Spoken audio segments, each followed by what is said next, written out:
विधानसभा निवडणुकीमध्ये अनेक मतदारसंघात हाय व्होल्टेज लढती पाहायला मिळत आहेत। यापैकी बारामती मतदारसंघाकडे राज्याचं लक्ष लागलंय। पवार कुटुंबातील काका पुतण्याच्या लढतीमध्ये कोण विजयाचा गुलाल उधळणार ते पाहणं महत्त्वाचं ठरणार आहे। शरद पवार गटाकडून उभ्या असलेल्या युगेंद्र पवारांसाठी आता शरद पवारांच्या पत्नी प्रचारासाठी उतरल्या आहेत। यावर अजित पवारांनी नाराजी व्यक्त केली आहे।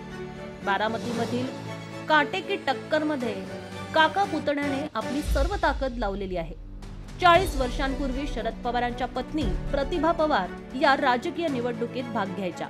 साधारणपणे प्रचार करायचा, त्यानंतर गेली 40 वर्ष त्या राजकारणात अजिबात सक्रिय झाल्या नाहीत। मात्र गेल्या काही वर्षात शरद पवारांबरोबर त्या सावलीसारख्या पाहायला मिळतात। नुकत्याच झालेल्या लोकसभा निवडणुकीत तर त्यांनी मुलगी सुप्रिया यांच्यासाठी अजित पवारांच्या पत्नी सुनेत्रा पवार यांच्या विरोधात प्रचार देखील केला।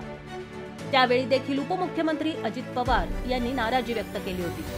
मात्र आता विधानसभेसाठी देखील प्रतिभा पवार फिरत आहेत। काल प्रतिभा पवार यांनी बारामती तालुक्याच्या पश्चिम भागात नातू युगेंद्र पवार यांच्या प्रचारासाठी काही ठिकाणी भेटी दिल्या आणि युगेंद्र यांना निवडून देण्याचे आवाहन देखील केले आहे।